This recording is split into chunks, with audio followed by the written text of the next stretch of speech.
తప్పకుండా సింగరేణిని ప్రైవేటీకరించే కుట్రగా, మీ భాగస్వామ్యాన్ని తగ్గించే కుట్రగా, మీ ఆత్మస్థైర్యాన్ని దెబ్బతీసే కుట్రగా సింగరేణి కార్మికులు గుర్తించాలని చెప్పి కూడా నేను కోరుతా ఉన్నా. మరి చివరగా నేను ముగించే ముందు చేసే విజ్ఞప్తి ఒకటే, మేము తప్పకుండా సింగరేణి కార్మిక సోదరులను కోరుతా ఉన్నాం, మీ ఎమ్మెల్యేలను కలవండి. మీరే గెలిపించారు కాంగ్రెస్ ఎమ్మెల్యేలని, ఇంటికి పోండి, కలవండి, అడగండి. 16.9% ఎందుకు ఇస్తున్నారు, 33% ప్రకటించి అని అడగండి.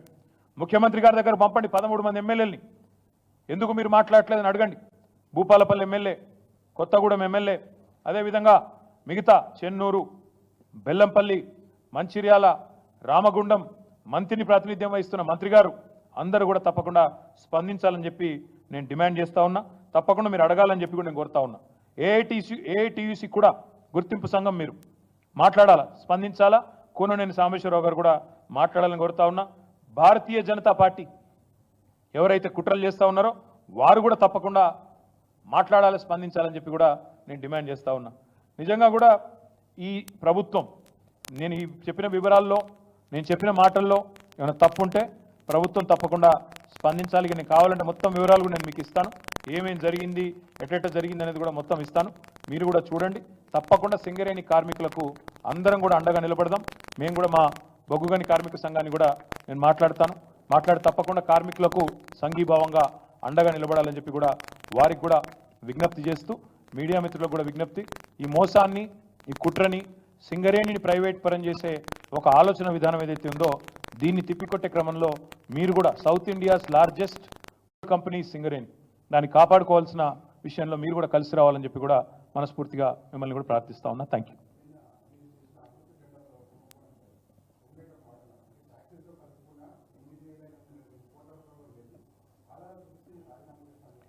మంత్రి గారు కాదు, ముఖ్యమంత్రి రాజీనామా చేయాలి తొందరలో, నువ్వేం టెన్షన్ పడకు. నాకు తెలిసి పొంగులేటి గారు మొత్తానికి సీఎంని ఫిక్స్ చేసేందుకు ఫిక్స్ అయినట్టున్నాడు. ఎందుకంటే రెండు విషయాలు క్లియర్ బ్రదర్. ఒకటి, ఈ ప్రభుత్వానికి చట్టాలు తెలిసినట్లు లేవు, చుట్టరికాలు కూడా తెలిసినట్లు లేవు. భార్య తమ్ముడు తప్ప ఆయన బావమరిది కాదంటాడు. భార్య తమ్ముడు ఏమవుతాడు తమ్మి నీకు? బావమరిదే కదా తమ్మి.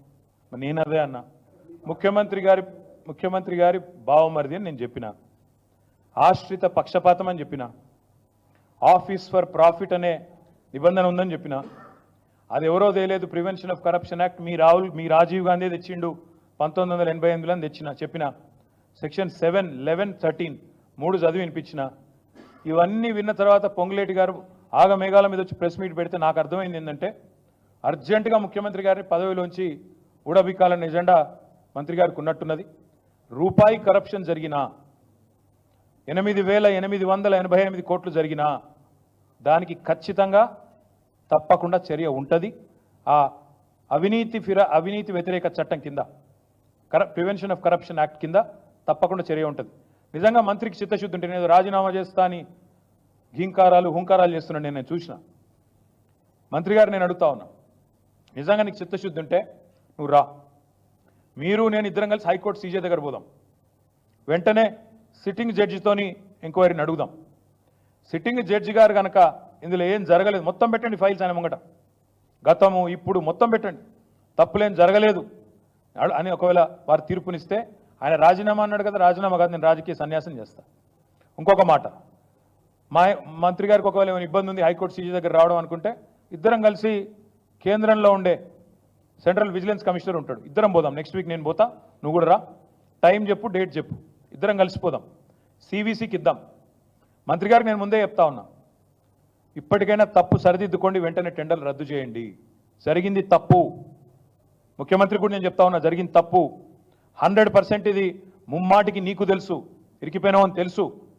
ఆశ్రిత పక్షపాతం లేకుండా, రాగద్వేషాలు లేకుండా నేను నా బంధువులకు, నా కుటుంబానికి సాయం చేయను అని చెప్పి ప్రమాణ స్వీకారం చేసిన ముఖ్యమంత్రి, నీ డిపార్ట్మెంట్లో, నీ కింద ఉండే మున్సిపల్ డిపార్ట్మెంట్లో నీ బావమరిది ఏది 2 కోట్లు లాభం పోయిన సంవత్సరం, అంతకుముందు సంవత్సరం ఆర్జించిన ఒక కంపెనీ, కేవలం 2 crores ప్రాఫిట్ ఉన్న కంపెనీకి 1000 కోట్ల కాంట్రాక్ట్ ఇచ్చి అవినీతి జరగలేదంటే ఎవడన్నా ప్రపంచంలో నమ్ముతాడా?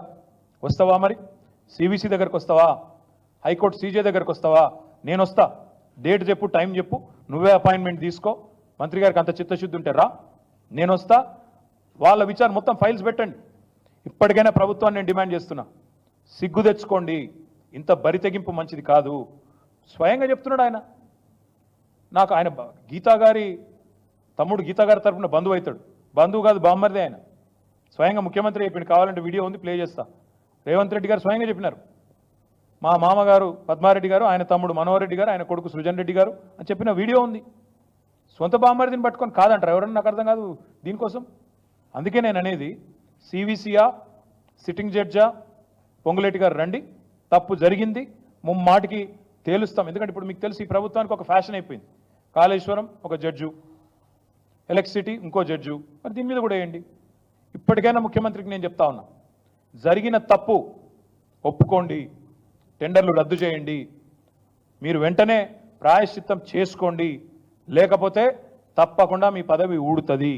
ఆఫీస్ ఆఫ్ ప్రాఫిట్ అనే నిబంధన ఇదివరకు అశోక్ చవాన్ ఉద్యోగం పోయింది, మహారాష్ట్ర ముఖ్యమంత్రి, యడ్యూరప్ప ఉద్యోగం పోయింది, సోనియా గాంధీ గారు రాజీనామా చేయాల్సి వచ్చింది, మీకు కూడా తప్పదు, మీరు దొరికిపోయినారు. సరే, మంత్రి గారు కుంకారాలు గింకారాల గురించి, కొడంగల్ లిఫ్ట్ గురించి మళ్ళీ రోజు మాట్లాడతా, చాలా ఉంది చెప్పాల్సింది.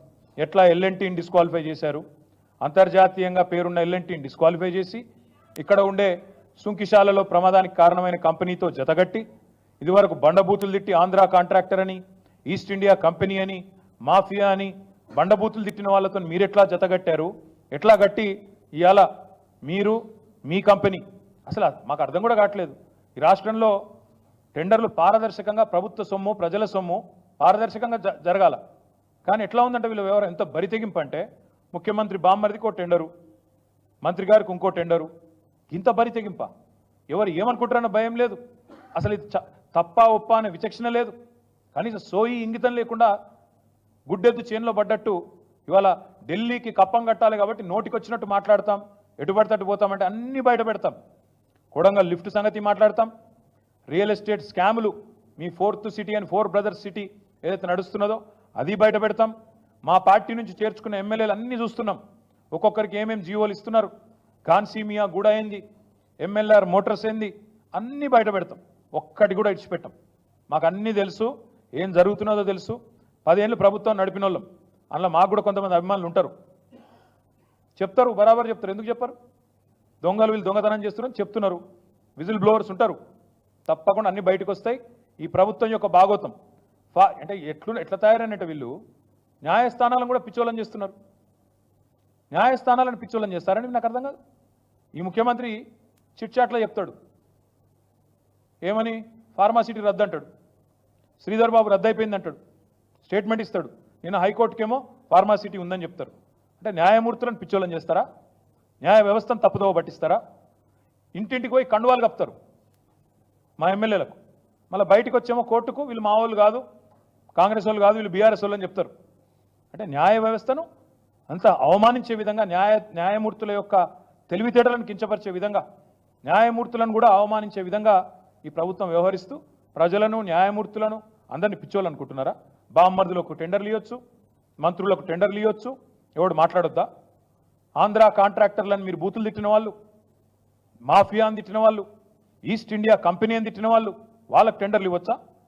ఎవరు ప్రశ్నించొద్దా? ఇది మాట్లాడితే మళ్ళీ రాజీనామా, మేమెందుకు రాజీనామా చేస్తామని నాకు అర్థం కాదు. రాజీనామా చేయాల్సిన దగులుబాజీ ఈ ముఖ్యమంత్రి, ఆయన మంత్రులు. ఎవడైతే అవినీతికి పాల్పడ్డాడో వాడు చేయాలి, మేమెందుకు చేస్తాం? ప్రజల తరపున అడుగుతూనే ఉంటాం, బరాబర్ అడుగుతాం. తప్పకుండా వీళ్ళని ఎండగట్టే విషయంలో మాత్రం వెనక్కి తగ్గకుండా, నేను అంటున్నా కదా బ్రదర్, బిగ్ టీవీ అనేది ఏదో టీవీ నేనేమంటున్నా అంటే, రమ్మను, సివిసికి వస్తాడా, సిట్టింగ్ జడ్జి కాడికి వస్తాడా, రమ్మను, కాగితాలు తీసుకొని రమ్మను, నేను కూడా వస్తా, టైము డేట్ ఆయనే ఫిక్స్ చేయమని, అపాయింట్మెంట్ కూడా ఆయనే తీసుకోమను, రాజకీయాల్లో వదిలేస్తాం. మంత్రి రాజీనామా కాదు, మన్ను కాదు, తప్పు జరగలేదు అని ఈయన గిన్న ఒక థర్డ్ పార్టీ గిన్న ప్రూవ్ చేస్తే, నేను ఆయన కాదు కదా, ఒక జడ్జో సివిసో ప్రూవ్ చేయాలి. ఇద్దరు కొట్లాడుకున్నప్పుడు మేమిద్దరమే తెంపుకుంటామే పంచాయతీ పెట్టుమను, నేను వద్దంటలేను.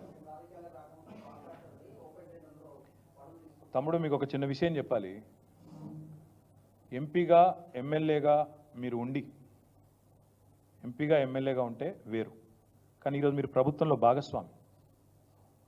ప్రభుత్వంలో అంటే క్యాబినెట్ నిర్ణయాలలో ఒక్కొక్క పైసా మీరు ఏదైతే అప్రూవ్ చేస్తారో, కొడంగల్ లిఫ్ట్ కావచ్చు, ఇంకోటి కావచ్చు, దానికి మీరు సంతకం పెట్టారు. మీ కంపెనీకి ఇవ్వచ్చు ఎవరు కదా, ఆఫీస్ ఫర్ ప్రాఫిట్ కదా. ఆయన ఆలోచించుకోమని, కొద్ది లాయర్లతో మాట్లాడమను. కొత్తగా వచ్చిండ్రు కదా గవర్నమెంట్లకు, దూకుడు ఎక్కువ ఉంది. కొత్తగా వచ్చిండ్రు, తెలియదు, తెలుసుకోవాలన్న జిజ్ఞాస లేదు, తెలుసుకోమను. ఇప్పుడు నేను అంతది కాదమ్మా, అది వేరే సబ్జెక్టు, మళ్ళీ మాట్లాడతా. కొడంగల్ కథ మిగతా కథ నేను మాట్లాడతా. కానీ ఇప్పుడు నేను అడిగేది మంత్రిని, ముఖ్యమంత్రిని ఒకటే. ఇండ్ల ఈ అమృత్ టెండర్లలో తప్పు జరిగిందా లేదా అని తేల్చడానికి మీకు చిత్తశుద్ధి ఉంటే నేను ఢిల్లీకి, మీరు నెక్స్ట్ వీక్ మీరు డేట్ టైం మీరు ఫిక్స్ చేయండి. సివిసి దగ్గర నేను వస్తా. మొత్తం ఫైల్స్ తీసుకొని మీ సెక్రటరీని, మీ చీఫ్ ఇంజనీర్ను, ఇంజనీరింగ్ చీఫ్ను రమ్మనండి. నేను కూడా వస్తా, కంప్లైంట్ ఇస్తా నేను. మీరు రండి. మీరు వచ్చినా రాపాయని ఇస్తా, అది కూడా చెప్తున్నాను నేను. ఆయన కోసం నేనేం ఆగను. రమ్మనండి, హైకోర్టు సీజే దగ్గర రమ్మనండి, ఢిల్లీలో సివిసి దగ్గర రమ్మనండి. తప్పకుండా అక్కడ అన్ని విషయాలు బయటపడతాయి. ఇవన్నిటికి మించి నాకు ఆశ్చర్యం ఏంటంటే, కేంద్ర ప్రభుత్వానికి సంబంధించిన ఈ నిధుల విషయంలో మాట్లాడి 24 గంటలు అయిపోయాయి. 8 మంది ఎంపీలు ఉన్నారు. రేవంత్ రెడ్డికి రోజు బాకాలుదే బీజేపీ ఎంపీలు. రేవంత్ రెడ్డికి లేలే 8 మంది ఎంపీలే నేను చెప్పేది. ఎమ్మెల్యేలు అమాయకులు, ఆయనతో వాళ్ళకేం తెలియదు. 8 మంది బీజేపీ ఎంపీలు ఒక్కరు మాట్లాడతలేరు. కిషన్ రెడ్డి నోరు ఇప్పుతలేడు, బండి సంజయ్ నోరు ఇప్పుతలేడు, రఘునందన్ రావు నోరు ఇప్పుతలేడు, ఒక్కరు మాట్లాడతలేరు. ఏమైంది? ఇబ్బంది అవుతుందా మాట్లాడనికే? చెప్పాలి, ఎందుకు బీజేపీ ఎందుకు మాట్లాడట్లేదు?